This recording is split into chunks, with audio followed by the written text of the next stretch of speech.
Hello, and you are listening to the Book Was Better podcast, the podcast where we talk about the book of the film. I'm Luke. I'm Paris. And this week we're talking about Enchanted. Hey you, put down the popcorn and turn on the light.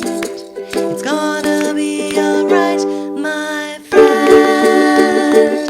In the end, take my hand.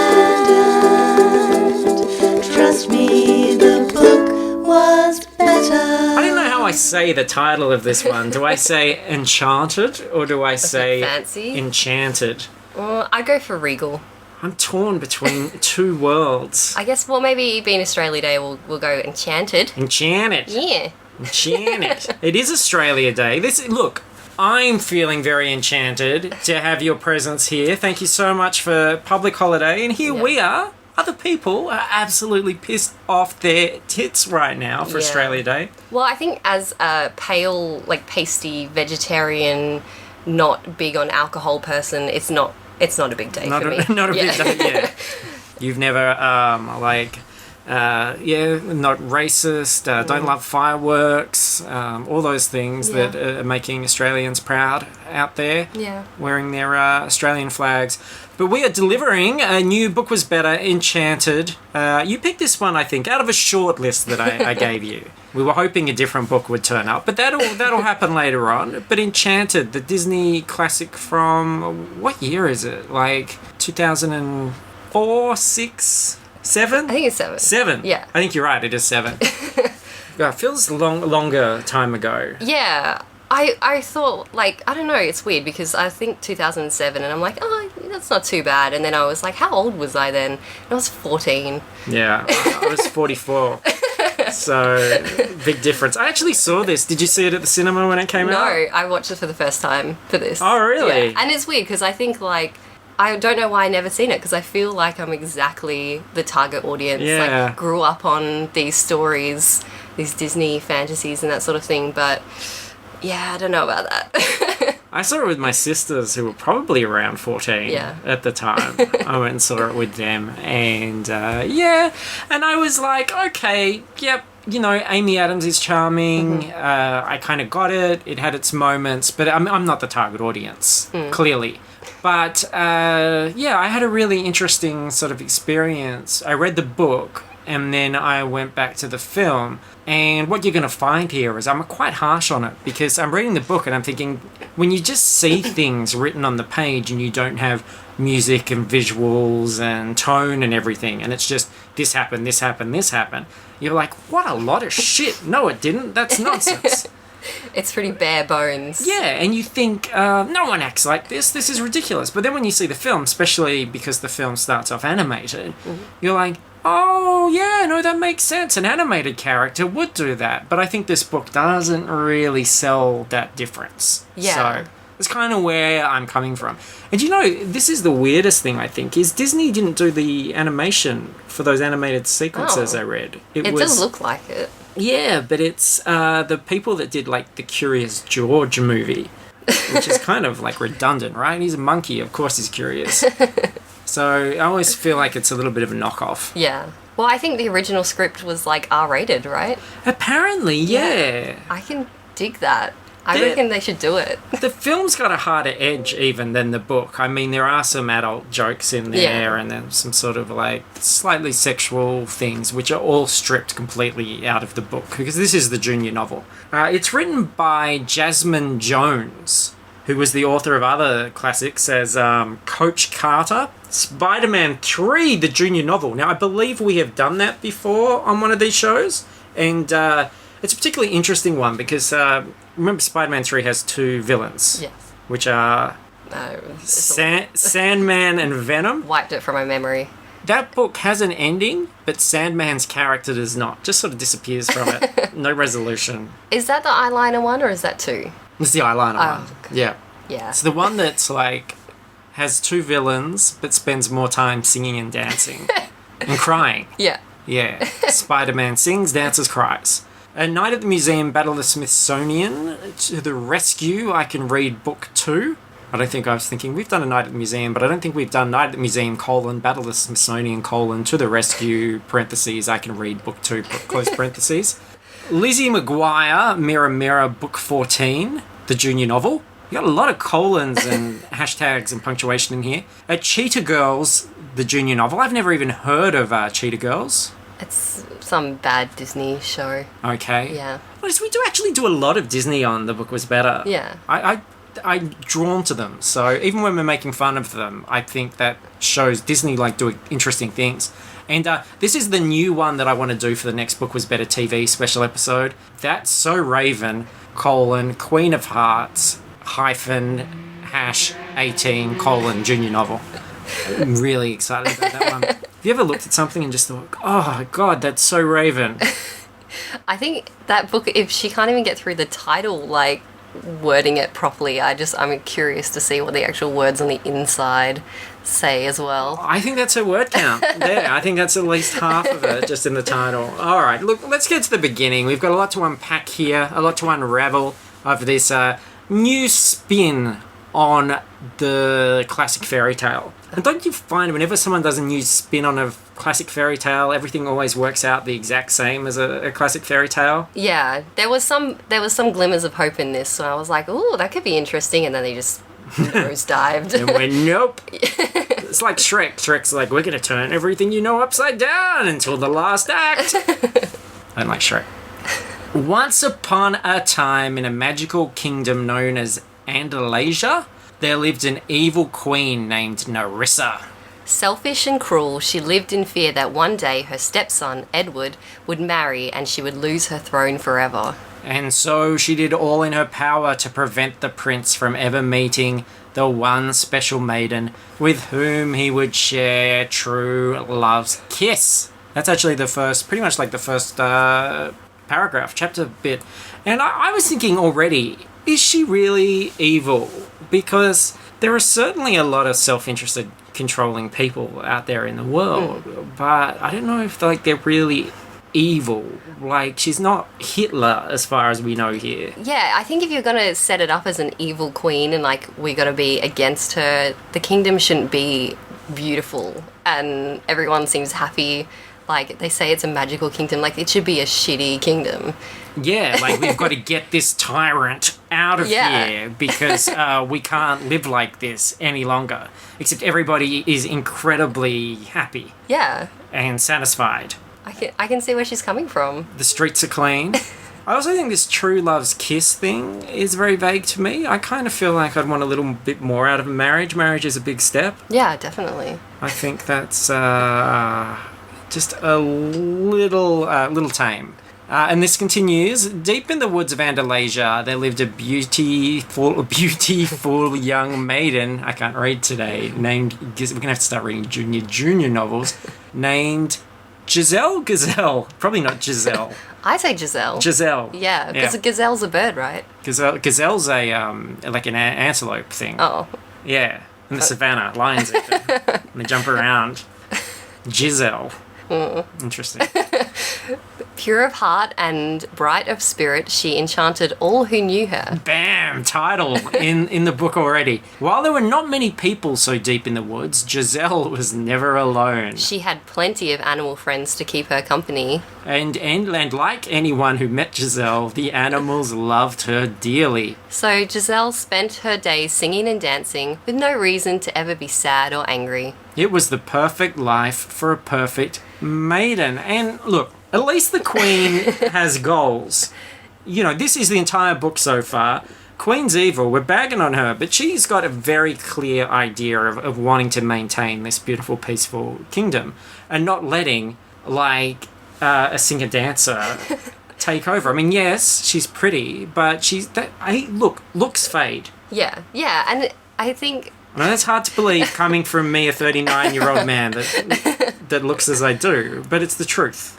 It's weird as well, like, I feel like the author's not buying it. Like, they're like, oh yeah, she was amazing and enchanted everyone, but then they quickly remind us, she hasn't really met anyone. The woods are pretty empty, like, it's just animals. Yeah. And if you do make a career out of singing and dancing and your only audience are non-paying animals, I don't know if you're really ready to rule a kingdom. Yeah, and we've both done theatre before, so we know how it feels to have it. How many of those people, like, would you think, yeah, I will put you in charge? And, you don't want, like, Giselle with her chipmunk friends leading the revolution, is all I'm saying. And I also think, like, it's not even healthy to not experience certain emotions. Like, I don't think it's a bonus that she's never been angry or sad or anything like that. Because I think ruling a kingdom is very, it's difficult. And it's going to be a roller coaster ride of emotions. Yeah. And I just think, like, she's going to break down. Oh, she's going to get one bit of criticism and just lose it. You need highs and lows. And then to further question her talent, this is the product of her current labours, which are being presented to a chipmunk whose name is Pip. Presenting my one true love. Giselle turned the statue to face the row of excited animals. My prince, my dream come true.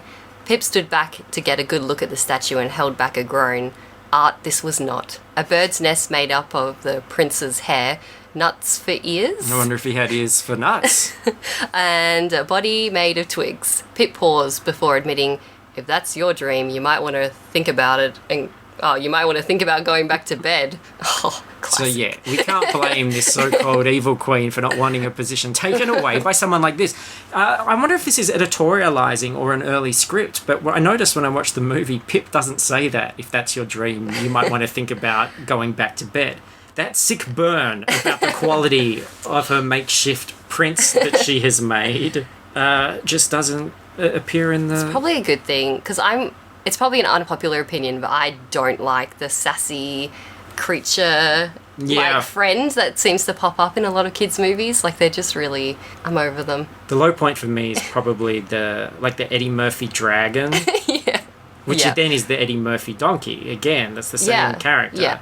And it's just Eddie Murphy. Yeah. Like, just standing in his underwear in a sound booth, just, knocking it out in a couple of minutes. Yeah. Crazy. I agree. Oh, but then what about the ones that... Aren't there ones like is it Mulan? She has like a cricket and a raccoon and stuff like that.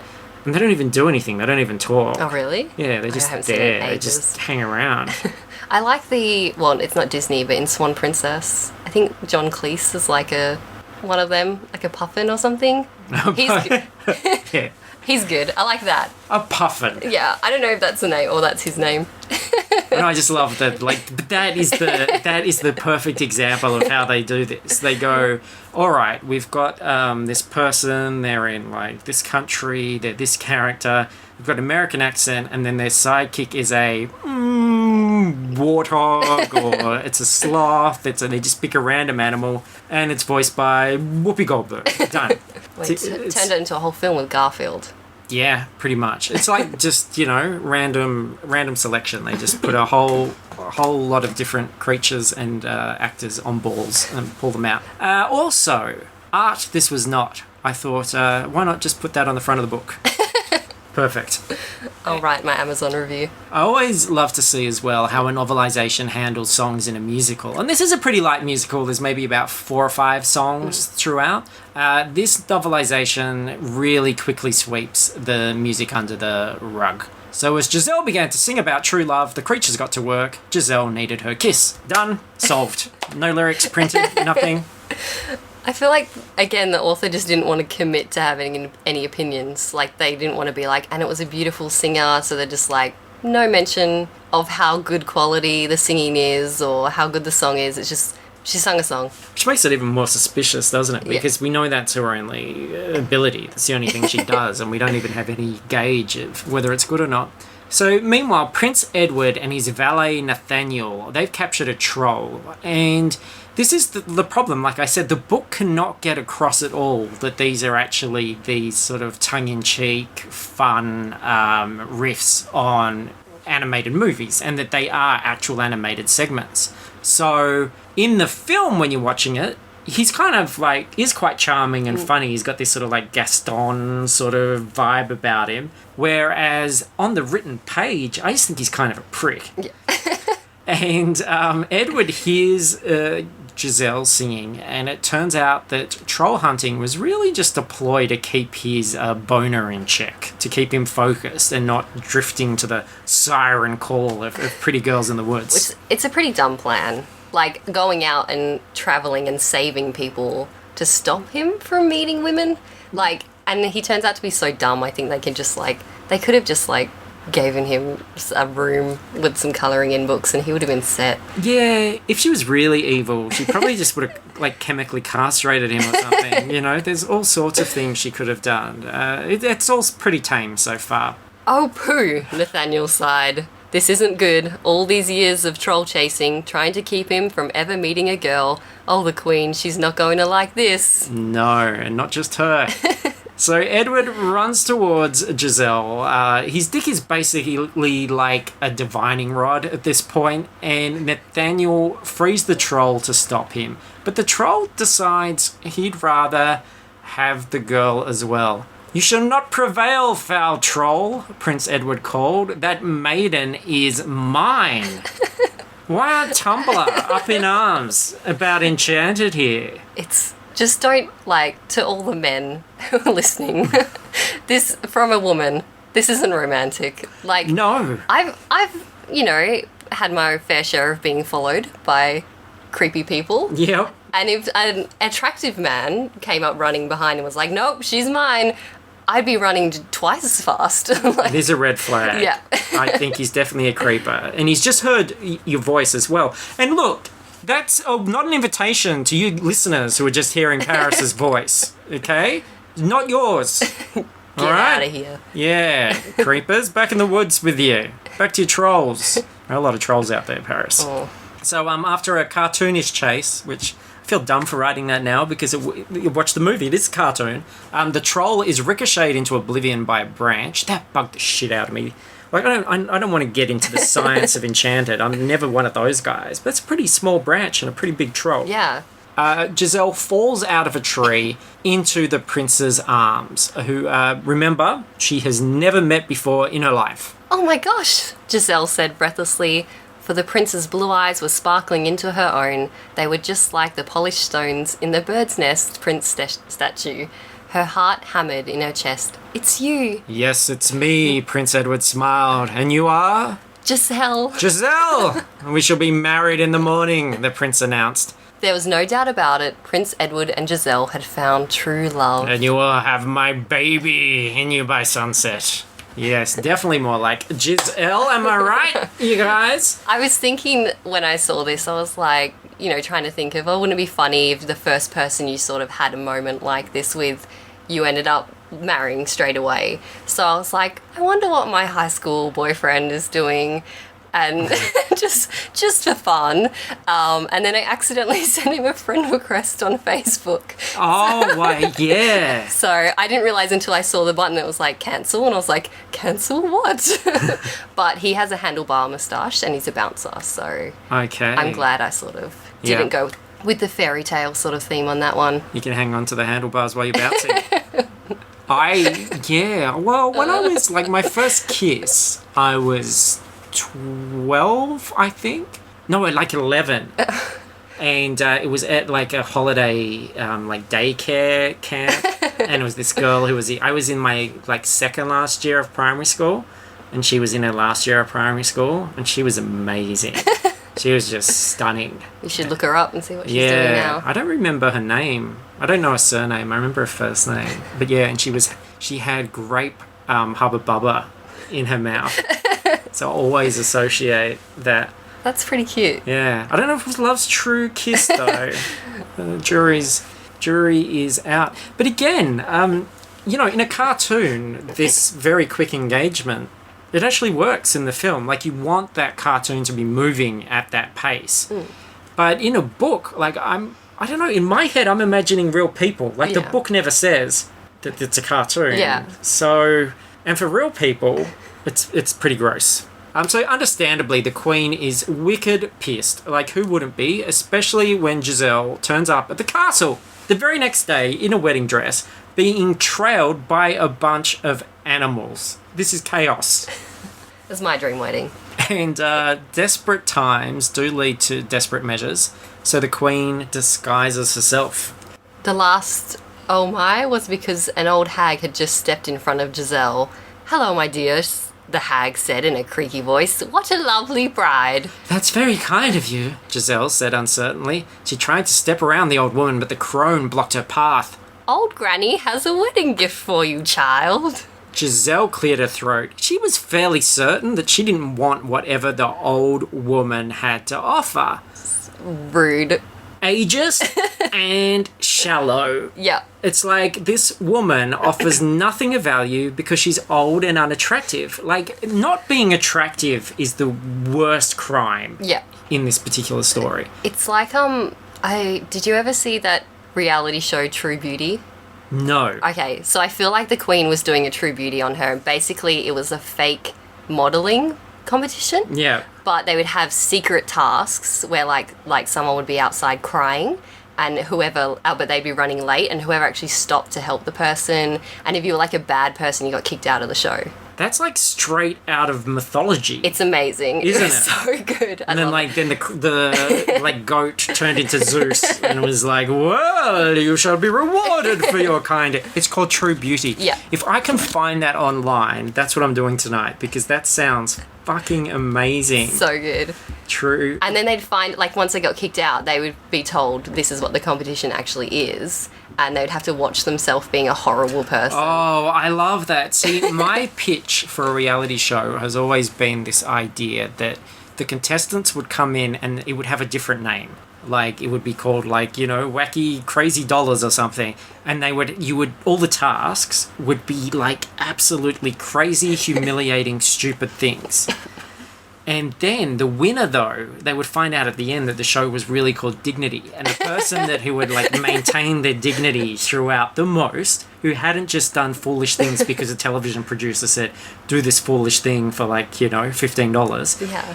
Then they would win. I would watch that. Because they would have their dignity. And we would all, as viewers, we would learn a valuable lesson. Amazing. So there we go. Look, this is also where the book is harsher, because in the film, I don't get the impression that she's grossed out by the old lady or that she doesn't want what she has to offer. She's just more like, "Oh, I'm going to go get married. Yeah. Oh, excuse me, I've got to get married. I'm really excited about getting married." But here, Jasmine Jones has made her a stone cold bee. I also want to know, what do you have to do to be classified as a hag or a crone? Can we define those parameters? Just not in your prime. A woman not in her prime. So, like, over the age of, what, 35?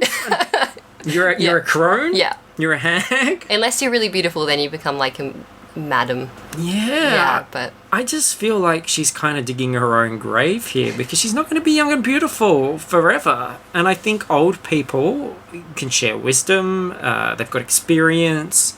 I think it's a bit harsh. And the gift she's trying to drag her to is a wishing well, which the hag then promptly pushes her down. And I assume that she broke her neck, back, one of those, and died. So no witnesses. That's a very easy way to solve the problem. And I still wouldn't even think that the Queen was necessarily evil. I think she's pragmatic, considering the circumstances. yeah, there's probably a lot of other, like, dumb maidens from the woods down there to keep her company as well. A lot of skeletons Yeah. in that well. Yeah. Yeah. The water in And Edward's so Andalasia. dumb, he's probably just like, "Oh, what do I keep getting, like, left at the altar?" Does the water taste so funny? But no, look, it turns out Pip the Chipmunk saw everything, and he's going to tell the prince. A little tattletale. Snitch. Yep. And where did Giselle really go, though? The Queen smiled cruelly. "To a place where there are no happily ever afters," she cackled. But I don't know, I feel like you get a happy ending from a hooker in Times Square. That's pretty much the next Sequence. Yeah. Yeah, so they never explicitly mentioned the cartoon thing. And then this happens, though. Giselle twirled and tumbled down the well, and as she tumbled, she noticed something strange. Sparkly dust was floating everywhere. It landed all over her, and in a moment, her skin began changing. Her dress was changing too. It was as if she was expanding, going from 2 dimensions to 3. Which leads to pages of her being freaked out by the sudden appearance of her own nipples. very confused by all of that. But you know what I mean? Like, saying that is strange when you haven't established anything. Yeah, it's weird. I don't know, because the novelization authors go from a script. Like, maybe it was just that it said at that point, like, oh, and then it goes from 2 dimensions to 3, and they were like, oh, shit, okay. I'll just write that in. I like that idea that they don't read ahead. That you just like kind of go bit by bit. That's what I did in the novelization challenge. I didn't read ahead. I had no idea what the story was about. I was just like, okay, this guy says this. All right. Type. And look how that turned out. So yeah, she's fantastic. Obviously. She's in the New York sewers. Discovering the hard way that rather than being like, a radical place filled with Ninja Turtles, it's just a tragic place full of actual human excrement. She does like the city, though, when she pops her head out of a manhole. She was in a strange place filled with wonders she'd never seen or even imagined. Enormous buildings towered overhead.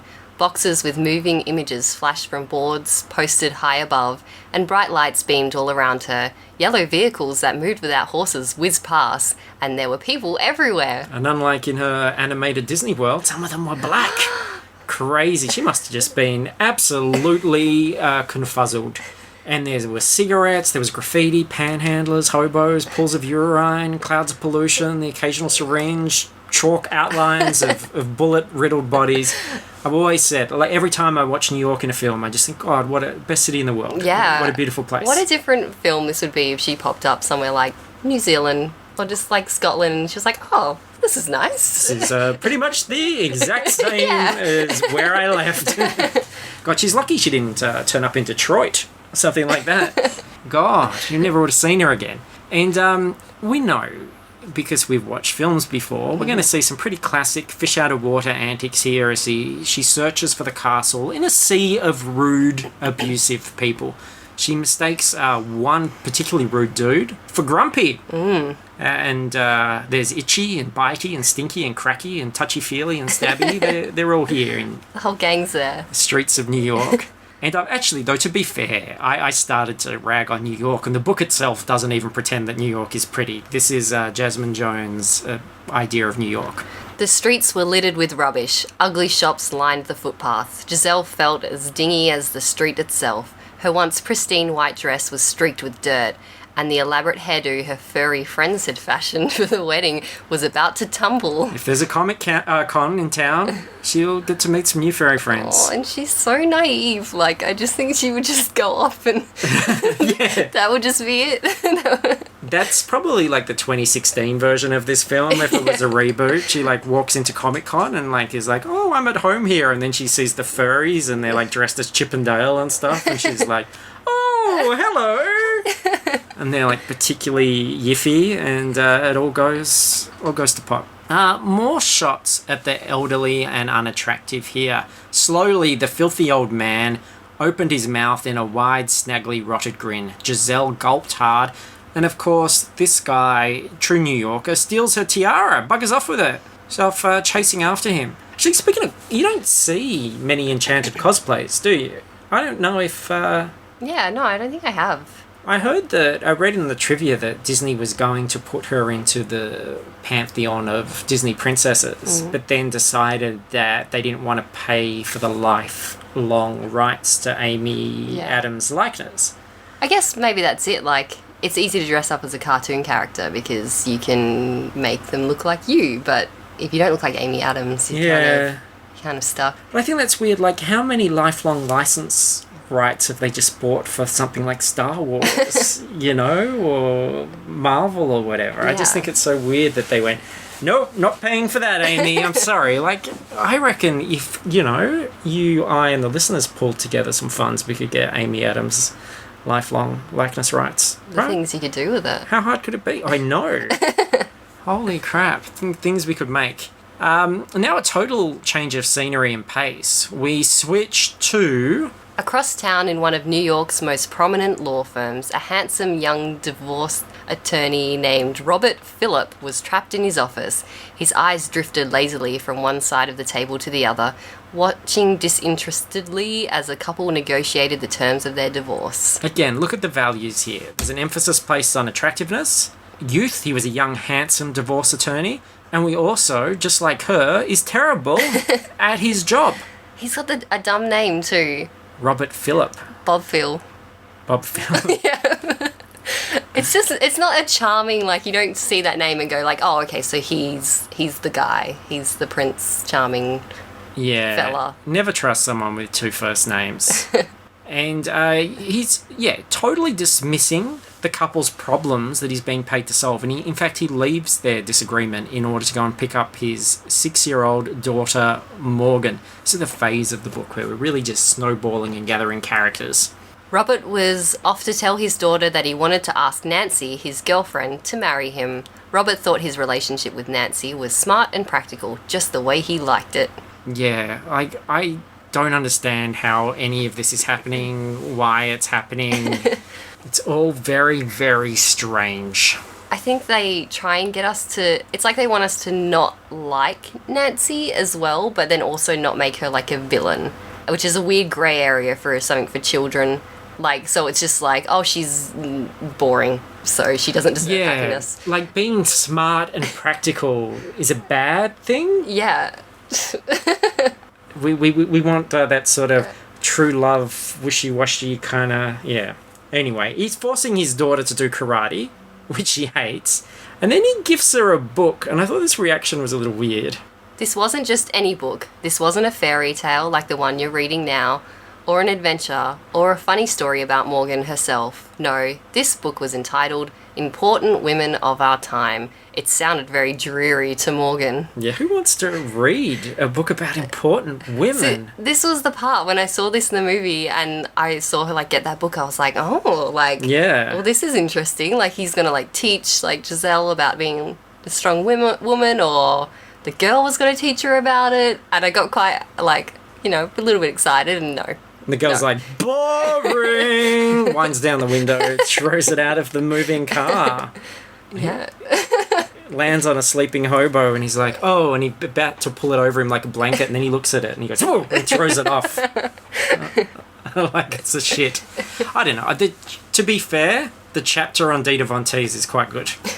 So, Morgan has doubts about the new potential stepmother. We know what stepmothers are like, Nancy. Robert is faffing around on his BlackBerry. Now, did you have to look this up? I actually was in such denial. I hated touchscreens that I had a BlackBerry up until like 2 years ago. Really? Yeah. See, the BlackBerries are mentioned, just spoilers, about 1,000 times in this book. And I don't have a really good sense of what they are or do. I just wanted buttons. I just hated touch screens. But you can call people on it? Yeah, no, it's like I just used it as a phone. Okay. Yeah, apparently, I think celebrities still use them because they're like the most secure stuff for celebrities. But yeah, no. Can you view images and things on it? Yes. You can? Yeah. Well, look, you're laughing at me, but when we get to some of these problems, if he had a smartphone there, I'm surprised he couldn't solve half these things. I'm pretty sure it can, like, you can't get like a lot of good apps on it. Because the way they use this thing, it sounds like a pager. Yeah.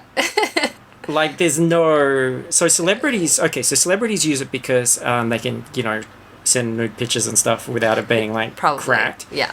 And you can use it... So, yeah, so you can get on the internet with it and everything. And, that sounds... But the difference is, instead of a touchscreen, you've got a whole little keyboard. Yeah.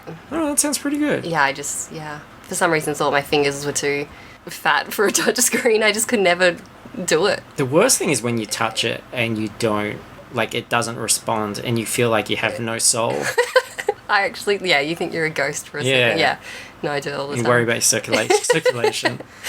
Anyway, these two, they're in the car and they spot Giselle, who is basically trying to enter a billboard with a picture of a castle on it, which sounds stupid in the book. Like, that really sounds dopey. But in the film, it is actually almost like a set of a castle. Yeah. It does have an actual door and stuff, so... But I was a bit confused by it. But Giselle's fingers were slipping, and then, just as she had an andalasia, she was falling. "Oh!" Giselle cried as she landed half in Robert's arms and half on the pavement. "Oh!" Robert shouted in an attempt to catch Giselle. He had hurt his arm. Yeah, see, that's why there's no instant marriage proposal this time. How can he hold her down and impregnate her with a sore arm? Yeah. That's how it works with these andalasians. There are consequences to this, of course. Robert sighed. He didn't like the idea of bringing a strange woman home and letting her use the telephone, but he had hated disappointing his daughter. That's my problem with the BlackBerry. I'm like, what use is it if you can't call? Like, couldn't he lend her the BlackBerry and she used... Like, why did he have to... Who is she going to call as well? I don't know.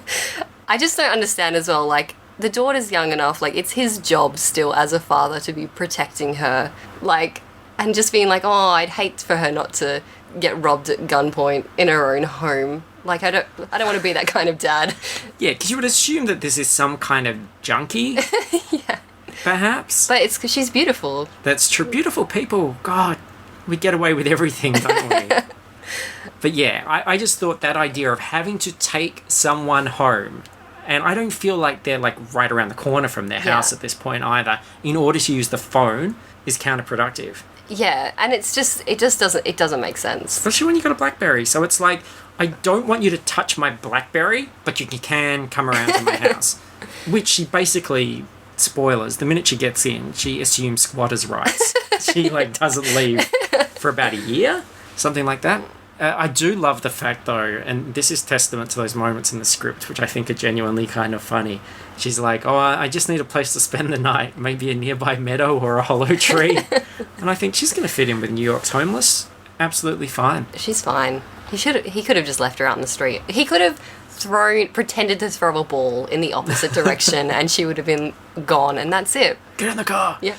So, back at his house, again, Robert's looking for a phone book. This is why I have no faith in the BlackBerry. I'm like, this is 2007. Was it really such a backward and inconvenient time back then? Did we rely on these? I haven't touched a phone book in my life, so yeah. I've never used one. So I don't think that 2007, I wasn't an infant. I've said before, I won't even recycle them. When they turn up on my door, I'm like, I didn't put it there. That's not my responsibility. I don't even want to touch it. I just leave it there. We used to turn them into Christmas decorations. You can fold one page, you fold like vertically. Yep. And then the next page you fold like downwards like a diamond. Yeah. And then you do the whole book. Yeah. And it makes a big bell. It sounds like you got to start pretty early. The whole book. Yeah, I'll start now. December 1st. Okay. All right. So that's my use of a phone book in my life. Then you like hang it up on the ceiling and the whole ceiling caves in because they're pretty heavy. We were pretty poor. Yeah. Anybody ever seen anyone try and rip one in half? Like in movies and stuff? Well, no, like to impress you. Yeah, no, that's how Zach and I started dating. Yeah, I was going to say, you haven't had a young suitor. I was thinking of Zach. I was thinking Zach, like, tearing the phone book in half and you just being like, this is the one. That's the guy. Forget Love's True Kiss. Let's see what he can do with this phone book. So Giselle suddenly falls asleep on the couch. Like, she's narcoleptic, I think. And Robert knows he should get rid of her because, A, she's a strange homeless woman with possible mental issues, and B, he does have a girlfriend. But Giselle stirred slightly on the couch and made a small groan. Robert turned, and for a moment it felt as though his heart might burst from his chest. The lamp beside her head bathed her skin in a rosy glow, and her hair seemed the colour of a warm sunset. She looked beautiful. Robert thought with a pang. Thought with a ping as his pants nearly burst. Look, again, beauty is everything. He's like, this is the absolute worst possible situation. This is, I reckon Knock Knock with Keanu Reeves is pretty much a remake of this, where you're like, having this woman in my house here is the worst possible thing I should be doing, but kind of hot. Yeah, well, I feel like it's one of those things where you don't know who to be scared for. Like, initially you're like, no, Robert, like, stop it. And then you're like, oh my God, Giselle, get out of there. Like, it's like, they're... Yeah, like, that perspective as well. Yeah. Yeah. Because she's so naive. Yeah, she's an innocent. She's there on the couch, and this guy, like, is this McDreamy? Is this yes. the guy? Yeah, okay. Yeah. This guy is there, just like, yeah, he's undressing her with his eyes on his couch. Yeah. Frightening. Meanwhile, Prince Edward, who is now James Marsden, Cyclops, my favourite little person, emerges from the sewers with Pip, who can no longer talk. And they went all out with Pip, didn't they? Yeah. He's like a CGI chipmunk at this point, like a sort of realistic version. I'm just glad he can't talk. And I guess, that's a victory. Yeah. And he does fish out of water fairy tale speak to the sewer workers, who are luckily very used to dealing with shit. Yeah. And I'm amazed, this is America. I'm amazed they didn't just shoot him. Well, he gets a sword out. I know. And they're just like, well, this guy's wearing a pretty fancy costume. Isn't that the funniest thing? Like, when you think in America at the moment, like, black kids with toy guns getting shot all the time. Mm-hmm. This is a white guy with a sword threatening some construction workers in the middle of New York. And everyone's like, oh, that's kind of charming. Oh, what a guy. Let him go. He's just an eccentric. And then in the morning, Giselle wakes up alone and decides to tidy Robert's apartment. She calls for her animal friends. But of course, this is New York, as we said, greatest city in the world. So this is what she manages to summon. The animals scurried and flapped to Robert's apartment. Rats poured in through the heating vents, pigeons fluttered in through the windows, and cockroaches streamed in through the pipes. Although she is lucky she didn't summon a Cloverfield. They're the worst. I was like, I don't know, because of watching this film as an adult, like, every time she did something that I would expect, like, she would do in the fairy tale world that wouldn't work in the human world. So I thought she'd call all these animals and they would just, like, shit everywhere and, like, just be, like, ruining everything. But she's just, like, singing along, thinking it's fine. And I just wanted that, like, perspective, like, to happen where you sort of saw what was actually happening. She was crazy, but no, it just works for her. I would like that version. I do think it's, they're going to remake this thing eventually, I bet you. In fact, IMDb has a Disenchanted, which is a sequel listed, but no date or anything, so who knows. But the rats lick the dishes clean, and I just thought, nice knowing you, Morgan. I don't think your fledgling immune system is battling that one. I wouldn't want, like, even that it's rats, like, I don't want any animal licking my plates clean. What about, though, I gotta say, I'm being hard on the rats, but what about in Muppets Take Manhattan when all the rats are working in a diner and they're, like, skating on butter in frying pans? I think that's pretty cool. I'd eat there. Pig is waitress, frog in kitchen, it's not diner, is zoo, I think is a paraphrase of what happens there. Robert busts in on Giselle in the shower just as Nancy arrives. I've got to say, I do agree with you about the animals, but my favourite shot in the entire film is naked Amy Adams getting the pigeons flying down and covering her with the towel. Yeah. That's pretty stunning. And I love Amy Adams. I think she looks amazing in this. But yeah, Nancy comes in just as Giselle is all in the nud. It was Robert's girlfriend, Nancy. As usual, she was dressed beautifully, her dark, wavy hair falling past her shoulders, a blackberry against her ear. She had a very successful clothing business, and it was her job to look good. Hey, girlfriend, she said cheerfully to Morgan. So there's no substance here. Again, beauty. I think her job is beyond looking good. I think her job is probably quite a complicated finances and orders and all that sort of stuff. Yeah, and I feel like they're trying to get us not to like her, and I don't know why we wouldn't. You know who this actress is, yeah? Yes, Idina Menzel. Who is? From Wicked. And? Oh, Elsa. Yeah.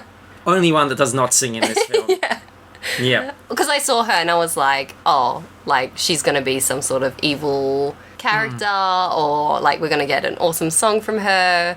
I'm glad, like, good for her for being an actor in her own right, but it was disappointing. It was disappointing. What also is disappointing, the book completely cuts out the fact that in the film, Nancy doesn't just walk in and see Robert and Giselle together.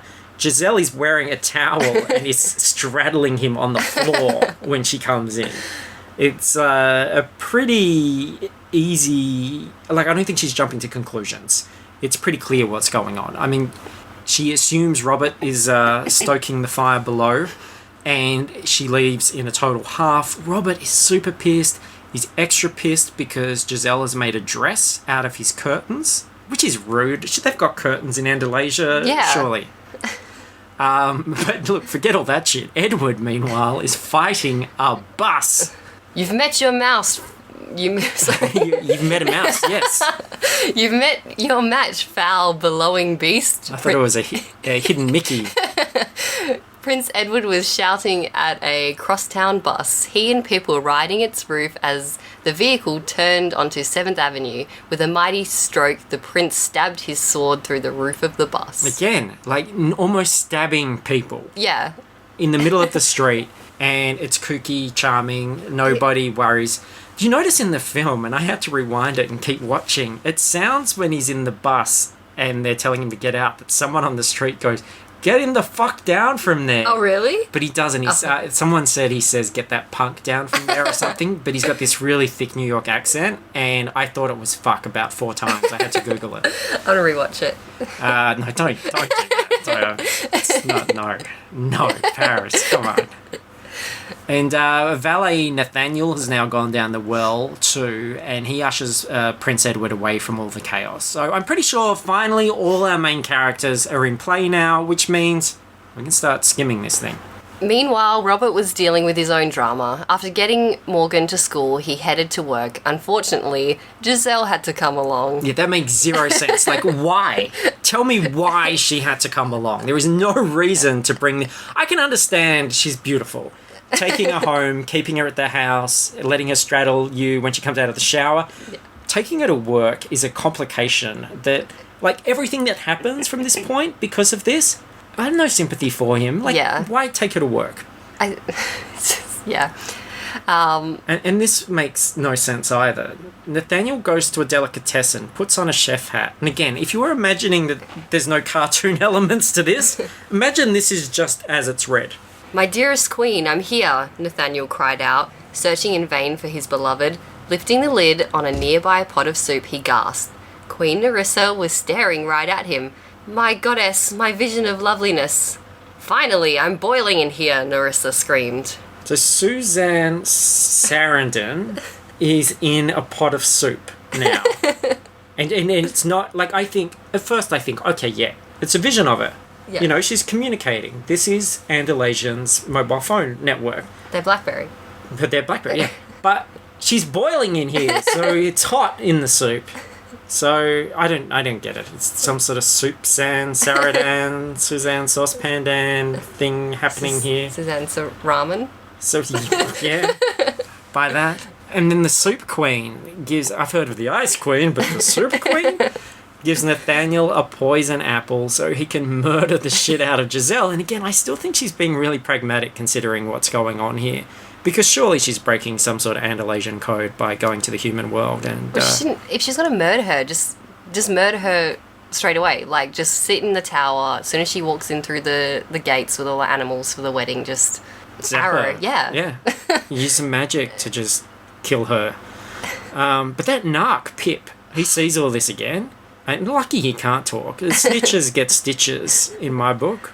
This is New York. Yeah. Yeah, he's going to dream with the fishes. And the book really now is just on rinse and repeat mode for a while. We hear about Nancy's BlackBerry again. We get that the book was sponsored by BlackBerry. We also relearn that... It was important to look chic when you're in the fashion business. Even the seamstresses were busily stitching clothes on their sewing machines were dressed neatly.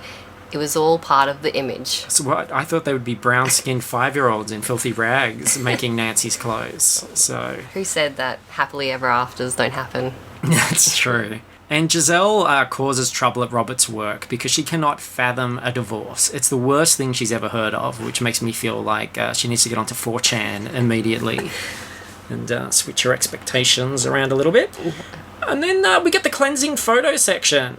And look, Amy Adams does look very pretty. I do like these big full colour photos of her. We've got cartoon animals around the frames. I thought Marsden looked like he rented his costume. It's not a very impressive costume. It feels a bit costume store. Yeah, I just love everything he does. I always forget what he's in. Like, I'm like, oh, that guy. And then I, go on his IMDb and I'm like, wow, he's in everything. He's actually pretty brave as well. He's not afraid to do some very different things and play around with his and just play around with his image a bit. He's fantastic in D-Train. I love him in that. That movie was a surprise. It's interesting, isn't it? Makes you think. Dempsey, meanwhile, he looks like he's just completely fed up with this world. No excitement about the proceedings, whatever. And then I turn the page and I think Amy Adams is still very pretty. But of course, the photo section always does this. Spoils everything with the caption, Giselle, Robert and Morgan found their happily ever after. It's like, why continue reading if you're going to just spoil it right in the middle? So, Robert, still super pissed at Giselle. I tried to do the right thing here, Robert said as he pulled Giselle into Central Park. To be nice. You've been very nice, Giselle said. And I've been severely punished for it. I can't help you anymore, Giselle, Robert exclaimed loudly. Can you work out how he helped? He took her to work. Yeah. And the reason was he wanted to get his assistant Sam to find out where she lived. But she couldn't look it up either. The internet. I know. Where was the precious BlackBerry? Does that say drags her into Central Park? I think he does, yeah. Okay, so by her beautiful orange hair. she's gone then. Yeah. Bye, Giselle. I did the best I could, he thought. I couldn't have done anything else. And sure, she is beautiful, but she is one odd duck. So yeah, she's batshit insane, but she's beautiful, which should be fun for at least, a couple more years before she becomes a crone hag. And, if you've listened to Book Was Better, you know what I'm obsessed with in American stories. There's something that always turns up. It's become a character, in a way. And I'm always looking out, where is it? Is it coming in? They're going to get hungry, right? They're going to need to eat. And there are only a couple of types of food available in America. I think there's about 3 types. So guess what they eat? Oh, what the heck, Robert thought. It's almost lunchtime anyway. Walking to a nearby vendor, he bought himself and Giselle hot dogs. And... Giselle's mouth was stuffed with a hot dog. She had to chew and swallow before she could speak. It's so yummy. I never knew food could taste like this. Only in America do you lionize a tube of processed pig lips and anuses. Only in America do you have to, remind people that they have to chew and swallow before they can speak. And he's a lawyer. You think he would earn some pretty decent money? Are there no nice restaurants or cafes? Why would you, be rushing to eat street shit from a guy that could have just come out of anywhere? I don't understand the leap as well. It's almost lunchtime. We'll just, he was going to abandon her and he was fully set on just dropping her off in Central Park and leaving her to be a woman of the streets. And he's like, actually, no, it's lunchtime. It's just a weird leap. It was hot dog time, and I think the lure of the hot dog is more important. You don't leave your friends at hot dog time. No, that's true. And now Nathaniel is disguised as a vendor. Vendor. He was speaking in a very bad Russian accent and holding out a delicious-looking caramel apple. You want juicy, sweet caramel apple? Maybe no charge for the beautiful young woman. Free? Robert looked at the apple suspiciously. People rarely gave out anything for free in New York. This is America, goddammit! Is this guy a commie? Christ. I want to see how many, racially insensitive things Nathaniel dresses up as. No. It gets pretty bad. Yeah, get your racism bingo cards out because it's going to be pretty big. But yeah, rather underfed than red. Suddenly, his grin disappeared. A captured Pip was trying to escape from Nathaniel's pants. Or maybe he was just happy to see her. I don't know. And she doesn't eat the apple. It actually goes flying when she wildly gesticulates in horror upon hearing Robert's claim that happily ever after does not exist. And the whole problem for me is that none of this exists. It's a forced problem. The whole conflict in this thing, this idea of true love's kiss doesn't exist and, the fairy tale and everything. It's not a real world problem that we have to solve. Wait till she hears about, racism? Yeah, it's have you ever seen the film Pleasantville with Tobey Maguire? No. The idea is that him and his sister, who I think's Reese Witherspoon, they watched this black and white sitcom from the 50s or something. Oh, not sitcom, soap opera. And then at one point they end up sort of being sucked into the TV and become part of it. So they live in this black and white world where everybody's got this sort of more prudish, old-timey, perfect existence. Like that, you know, even worse than real old-timies because it's a soap opera. It's a television show. So they've got that Leave It to Beaver kind of morality and everybody's really dull. But they start to kind of give people modern values and spice the place up, and then suddenly colour starts to seep into the world. But you go, you're not solving a real problem. Because, like, even if this was the past, they're going to catch up to the future in their own time. And, like, what's the real world analogy here? Like, I just don't get it. And it's the same here. It's like you're going to teach someone from a fairy tale that it doesn't, you know, like, it doesn't make sense because it's not a real thing. I just like that she's so surprised that she throws an apple. Yeah. And it burns a hole in the guy's helmet. I thought that was pretty cool. Giselle explains love in the best way possible in a song. Instead, she continued to sing her way through the park. Soon, all different sorts of people were singing and dancing. It looked like one big party. There was a steel drum band, a travelling troupe of actors, even a Polish dance group, and they were all singing. Would you just stop? Robert begged. Please. He actually felt like he might die of embarrassment right there in the middle of Central Park. New Yorkers did not do cheesy sing-alongs in public. Except clearly they do. So why would he be embarrassed? You look at the film, there's like about 100 people dancing in the park. Many of them are professional performers. Why would anybody who walked in on this scene point the finger at this one guy and go, this is your fault. You did this. You should be embarrassed. Like, I mean, they swapped as well. Like, she's meant to be the fish out of water, and now it's like he is. Like, everyone's on her level now with the singing and the dancing. You're right. It's like what you said with the animals. It doesn't buy into this premise that she's the fish out of water and it's not like Elf, where he comes in and he's like, I'm doing all my stuff, and the normal people are like, what the fuck are you doing?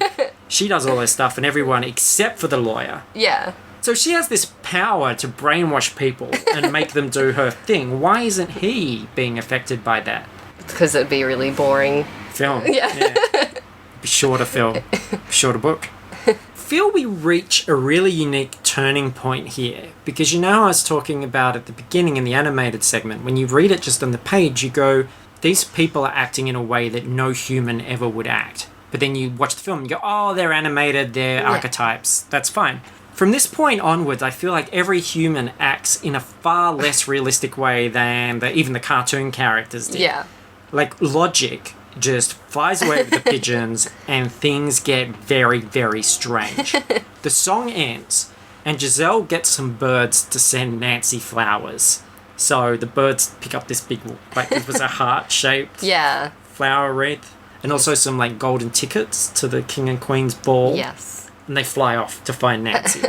That I don't have a problem with. That, look, I can buy that. Like, that's already established as the rules of this world. Yeah. Fine. This is what I don't get. In spite of himself, Robert found the whole scene enchanting.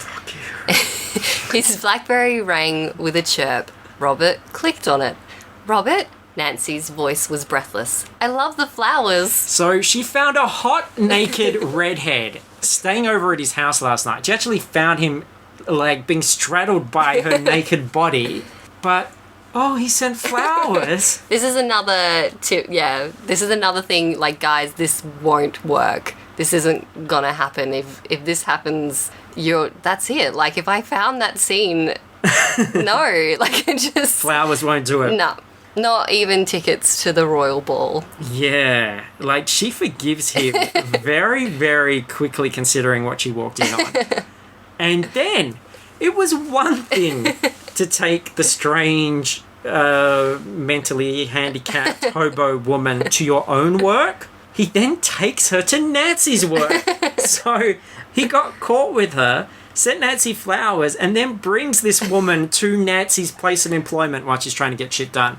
And Nancy completely forgives him, even though his hot, red-headed side piece is right there. Still with him.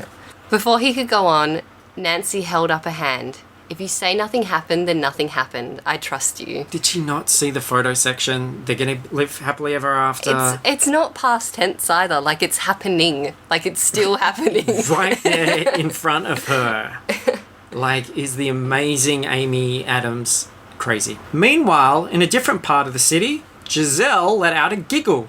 Robert had taken her to an Italian restaurant. She was sitting at a table with a warm pizza in the middle.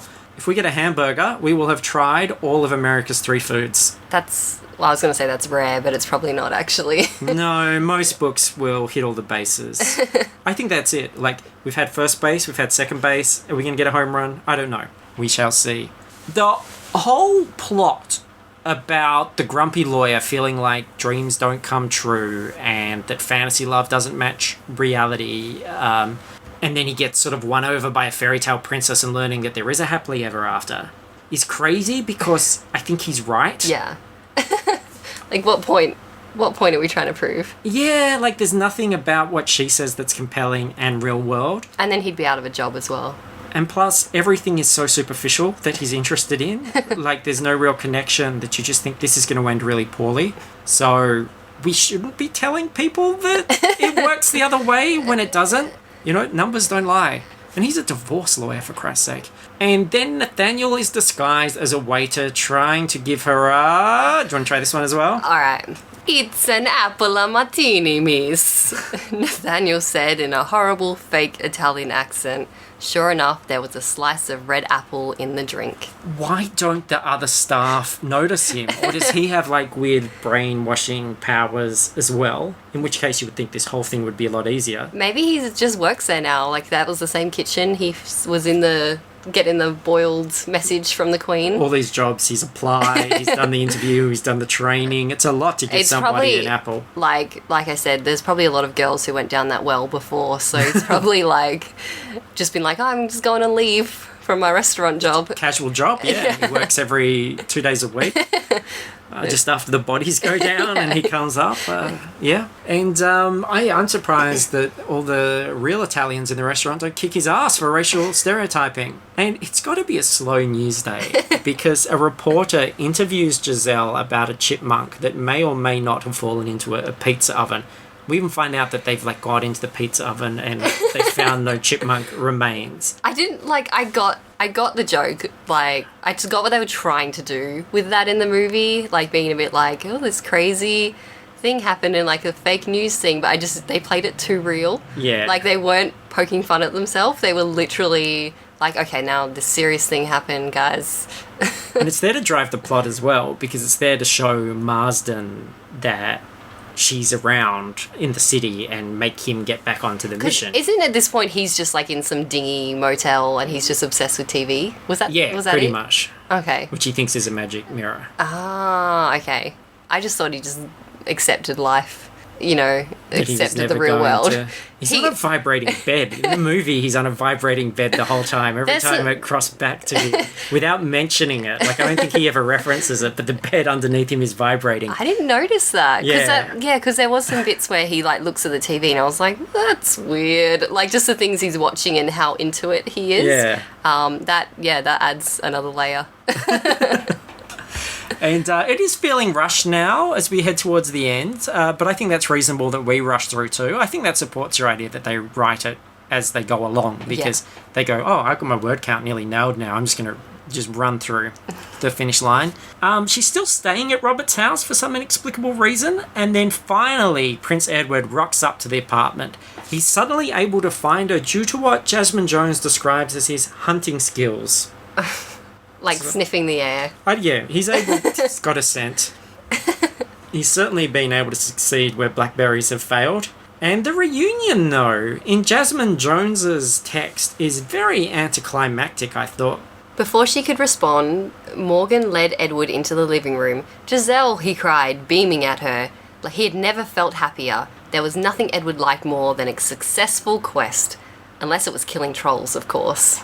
And if he preferred killing trolls, he should have stayed home and done that. And I think that's weird because killing trolls was supposed to distract him from going and finding and falling in love with women. But if he prefers killing trolls, then... just keep doing it. Yeah, like why be here in the first place? But Giselle, rather than being happy, is sad. She's going to miss Robert and Morgan. Although... before returning to Andalasia to be impregnated by Edward, Giselle suggests that they do go on a date, because she's heard about this idea of a date from Robert. She thinks this is what you're supposed to do rather than get married straight away. So what romantic offerings do you think are on the agenda? Did you like your hot dog? Giselle asked as she and Edward walked over a bridge towards Brooklyn. So 2 hot dogs and a pizza so far. And he, of course, goes on to say that his tube of pig faces and anuses was quite excellent. So these guys, I hate that as well. Like, their food around the world is fantastic. If you've ever watched Disney movies as well, there are some pretty big, impressive feasts. You know, big roast paws covered in stuff. Things look pretty good. America always has this idea that foreigners are eating like maggots, worms, and woodlice. Like, they're just desperate for a hot dog or a hamburger. Yeah. And the foreigner in these films always comes in and tastes a hamburger or a hot dog and goes, "Oh my God, this is the best thing ever." I don't know, like, as well, if I was American, like, I wonder if they if they feel that sort of awkwardness. Like, the equivalent would be if there was an Australian film and we were like, well, you've got to try like a sausage sizzle from Bunnings, like, but in every movie. Like, yeah, or like, you got to have a meat pie, mate. Look, I get it. Like, I'm not saying hot dogs taste awful. I like a hot dog. I like a meat pie too. But if I was going on a date with someone, or someone was, you know, coming over from overseas, whatever, and we were going, well, let's go eat somewhere, I wouldn't go, let's go down to the fucking service station and get a meat pie out of the warmer for $1.50 and have that, mate. No, we'd go to one of the many wonderful places to eat. But the fact is that every time food is mentioned in any of these books, they're hot dogs or hamburgers or popcorn or something just absolutely plasticky and shitty. I can't think off the top of my head in 152 episodes when a character has eaten a meal that sounded like semi-decent or sounded like something that was restaurant quality even, or sounded like somebody who wasn't just like a guy on the side of the road with a cart full of boiling water had made. Well, maybe the novelization author game doesn't pay that well, and that's all they got. Yeah. That's all they know. Couldn't afford to write about more expensive food. Never tried it. Yeah. Look, I'm getting paid $5,000 to write this book. Hot dogs. That's all you're getting. All right, so finally we're heading to the climax. Edward and Giselle are going to the ball, where Nancy and Robert will also be in attendance, and where Queen Nerissa is planning to go and turn from a cartoon into Susan Sarandon and basically fuck shit up. So everyone's converging. But first, we need some crass American consumerism plus basically fraud/theft. I have something better than a fairy godmother, Morgan said, taking Giselle by the hand. Morgan led Giselle into Robert's bedroom. She pulled a gold credit card out of his sock drawer. Daddy says it's only for emergencies, Morgan whispered. This is definitely an emergency. Robert's going to put her in emergency when he finds out what's happened here. In what scenario would you be like, as a parent, like, if there's an emergency, here's my credit card? Like, my gold one. Yeah, like, what? In what scenario does your child need to be unattended with a lot of money? Like, did he go into witness protection and leave her, or I don't know why. What? Like, show her the phone book for like 911, like for emergencies. So she gets on the wrong train and she ends up in like a really seedy part of town, and she's like, oh crap, I need to get out of here, I need to do something. Where is that credit card that Dad gave me for emergencies? It's in his sock drawer back at home. And then she dies. Yeah. Bye, Morgan. Not very handy. And at the ball, finally, we're in the big final scene at the ball. But despite the outfit, it was hard for Nancy to feel like a princess. Robert had been distracted all evening and she couldn't help wondering what was wrong. What are you thinking about, she asked. Everything, I guess, Robert admitted. He tried to make himself sound cheerful. You and me, the future. The past, the present, Christmas, hamburgers, rattlesnakes, cowboy boots, clowns, the Star Wars saga, photocopiers, postage stamps, ice cream, seagulls, blue whales, banner sets, Home Shopping Network, the Bronte sisters, indoor plumbing, Chevy Chase, the Geneva Convention, square dancing, baby seals, popcorn, racial profiling, Bolivia, Sandra Bullock, sunglasses, skateboards, hillbilly hand fishing, rock and roll wrestling, you know, everything. Thinking about a lot of things. When I look at him, I see the opposite of a guy who's thinking about everything as well. I see, like, just a song playing over and over, and him, like, letting strange women into his house because they're beautiful. Like, that's not a guy who's thinking about a lot. Especially not the future. He's thinking about one thing. One thing only. Edward and Giselle turn up. Giselle is described as having creamy shoulders. That was interesting. Not just the shoulders. Nancy seems a bit hot under the collar, by which I mean the pants collar, about Edward's straightforward declarations of love. So we potentially have an interesting situation for the four of them. Because we have two couples who are starting to go, the other person in the couple isn't so bad. And Alasia's quite open-minded. That happens quite a bit as well. Like, I feel like that happens a lot in films. They just swap. Spoilers. Yeah, there's going to be a little bit of a experimentational phase. I thought, I said that the human behaviour has become less and less human. What do you make of this? And this is written more explicitly here than it is in the film. Well, folks, the band leader said, it's the time of the night we look forward to all year long. So in keeping with tradition, I'd like to ask each gentleman to turn to a lady who did not accompany this evening and invite her to dance the King and Queen's Waltz. The band struck up a slow tune. Every man's favourite part of this romantic evening was grinding against the woman he'd rather be with. Like, look forward to all year long as well. There are some suppressed feelings in this room. It sounds like the kind of ball where when you walk in the door, you put your keys in a bowl. Bit shifty. And, poor Giselle, her heart nearly breaks in two. It's nearly cleft in twain when her dance with Robert is interrupted by that cock-blocking Nancy, who gives him a kiss, and then even worse than that, to add insult to injury, who let the old person in? Wheeling around, Giselle saw a dark, hunched shape. She gasped. It was the old hag. She was truly hideous and with wrinkled skin and cruel eyes. Take that, grandmas around the world. This book is set out to make your grandchildren absolutely terrified of you. Crows! And stupid Giselle takes a bite of the apple that sends her to sleep and makes her forget everything, and not even Nancy's blackberry can save her. Which I'm thinking again, luckily it wasn't a poison blackberry. She might have fallen down as well. I'm surprised they didn't do that, actually. I'm surprised both women didn't hit the deck and have swap kisses. Yeah, get this party started. From his spot by Nerissa, Nathaniel spoke up, his voice sad. There's no way of helping her now. Dong! The first stroke of 12 sounded, counting down the final moments before midnight. Okay, so I thought dong was how they were going to wake her up. Very confused there for a moment. The clock strikes 12, and she's dead. So we don't want that to happen. Mm-hmm. Love's true kiss is the only thing that's going to save her. Prince Edward's dong doesn't work, so it basically all boils down to Robert's mighty dong. And even Nancy at this point wants him to do it. She's like, I don't mind sharing. Go on. Kiss that woman in front of me. See how it goes. Night is young.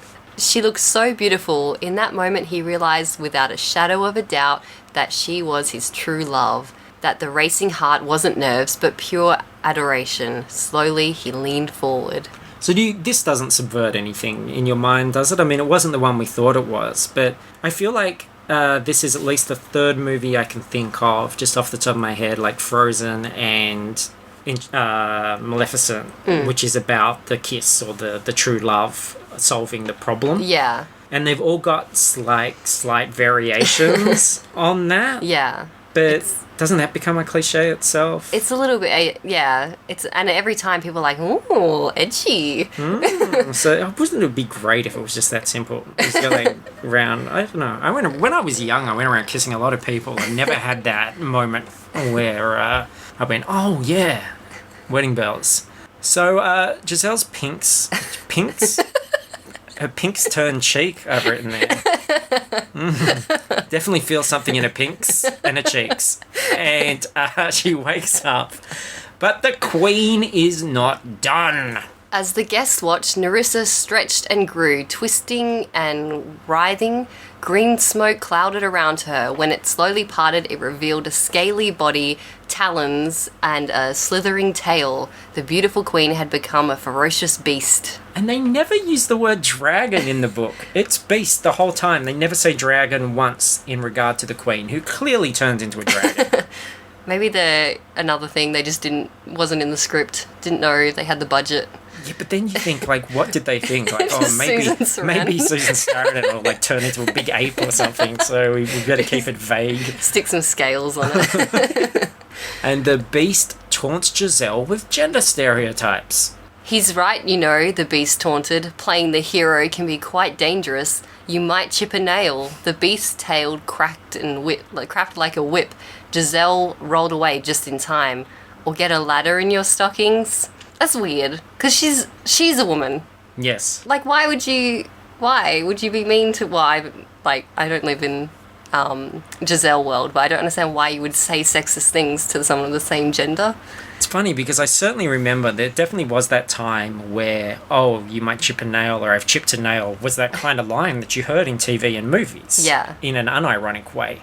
And I think, okay, this is trying to subvert that, but we went through that phase as well, and it kind of worries me that this was only 2007, where you subvert it, but then you kind of fetishize the subverting. Like, look at what we're doing. Aren't we kind of edgy because we're like, she's going to catch him instead of him catching her?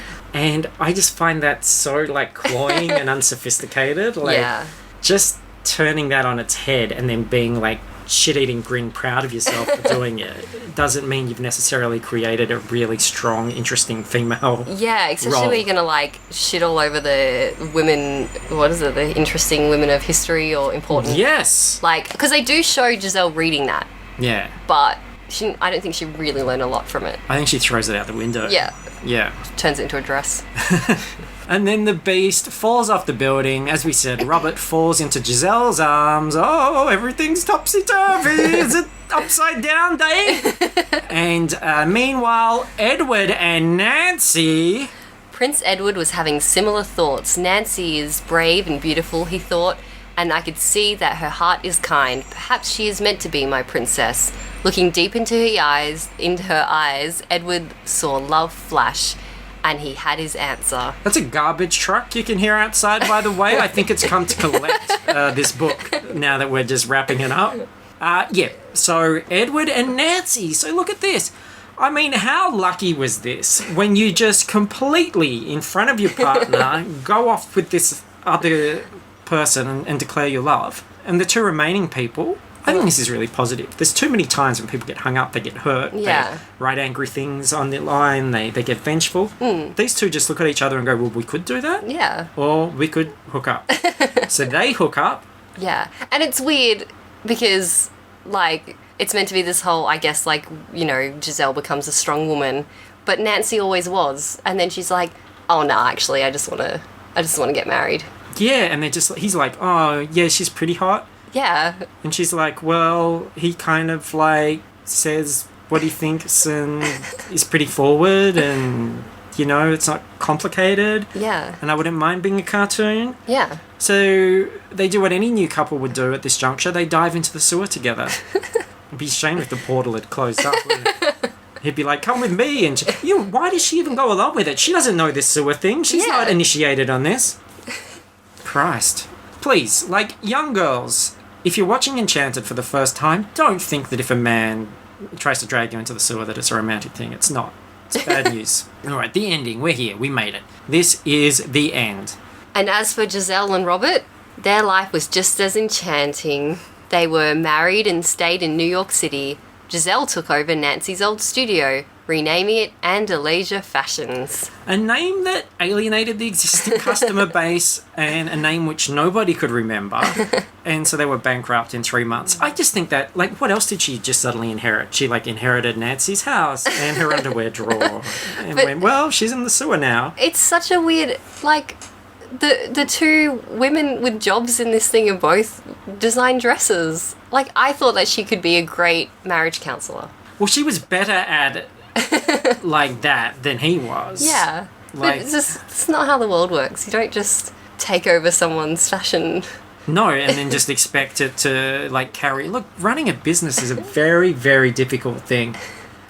Sorry, we're reading the ending. Where she made princess dresses for children. Again, that's a niche market within a niche market. I've watched enough Shark Tank to know that this is absolute bobbins. Don't do it. Morgan, meanwhile, was a flower girl in the wedding.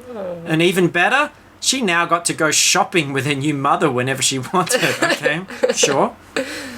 So, in the end, everyone got their true heart's desire, and of course, they all lived happily ever after. Bullshit. So, and her true heart's desire was going shopping. Yep. Living the None of that practical, dream. kind Nancy, teaching her about being a woman in business. Strong woman, business, doing all that. No, Nancy gave all that up because a man with very puffy sleeves wanted her to live in the sewers. He did have a face like James Marsden, though, so... It's true, he looked a lot like James Marsden, even when animated. So, I've got to say, because I ask this every time, was the book better? I'm going to say no. Well, yeah, no. No, it wasn't. I don't think it was. Because, one, Amy Adams, James Marsden, great to watch those people. The animated stuff worked a lot better animated. And the book just makes it all sound even nastier and dumber than it actually is. Yeah. And it is pretty dumb, but I don't think it's nasty. I think it's actually quite harmless and sort of frivolous. So, yeah, got to side with the film. And I did look at Amazon. Look, there really wasn't very much.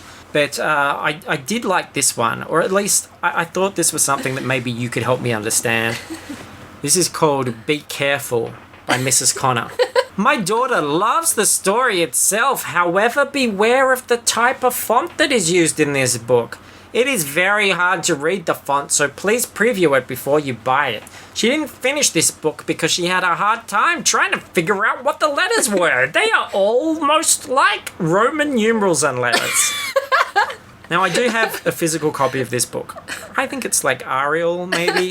Maybe Times New Roman. They're almost like Roman numerals and letters. Yeah. I think maybe she got an old Roman version of this book or something like that, but... Mrs. Connor. I think your daughter can't read, Mrs. Connor. I feel like Mrs. Connor's from another two-dimensional land. Hold on, I'm reading. It is V or 5. I love that it's called Be Careful. Look, just be careful, everyone. Look. Calm down. I don't want to break up the party here. I know everyone's having fun with Enchanted. It's a very, very enchanting film/book. But, however, there are Roman numerals in here. And it's very confusing. Is this word love or is it low 5? I don't know. Is he saying I love you or one low 5 you? How do we know? Be careful out there. All right? Be alert, not alarmed. So there we go. Wow. Oh, I feel I've fallen in love all over again. What an epic. And next week, I feel like we're almost doing a relative to this book. Zach, your friend Zach, Mr. Phone Book, is doing Who Framed Roger Rabbit? Yeah. Which I've been wanting to do this book for quite a long time. And it is a book I actually owned as a kid. Or as a teenager. I did actually have a copy back in 1989. Maybe I was like 13, 14 around then. Anyway, did love that book. And I think from memory it does a far better job of establishing that there's a real world and a cartoon world and that they both have completely different ways of operating. Yeah. So I definitely look forward to that. Yeah. Another sexy redhead. Oh, hell yeah. Jessica Rabbit. My God, she Save it for next Yeah, it was... Because I'm sure Zach has a lot to say about that as well. Yeah, it was... Because, I was on the cusp of puberty. Like, puberty was happening. Interesting. Yeah, I'm very distracted. Thank you, everybody, for listening. I really appreciate that. Please listen to our other shows. We have FP Cast every week, which is a movie, film review, news show. And this week as well, hopefully today, the very day you're listening to this, if you are a Patreon subscriber or you want to be a Patreon subscriber, we've got a very special Australia Day episode of Were Tho a Go-Go #1. Jacinta and I look at Were Tho's very first film, Bootmen. And I don't even know if it is Jacinta and I think it's Milto and J-Dog. two very colourful Aussie characters having a bit of a lark on Australia Day. So you will be able to access that. And that's an hour of something that hurt my voice. I'm looking forward to it. So, yes, there you go. That'll be going up very shortly. But yeah, fruitlesspursuits.com, links to all our bullshit, iTunes, Patreon, Facebook discussion, so you can feedback on this, tell us why Enchanted is the best movie ever and that we were wrong. And, but mostly, a huge thanks to you, Paris. Always a pleasure. Thank you for having me. Thank you for being had. Catch you on the flips. Catch you on the flips.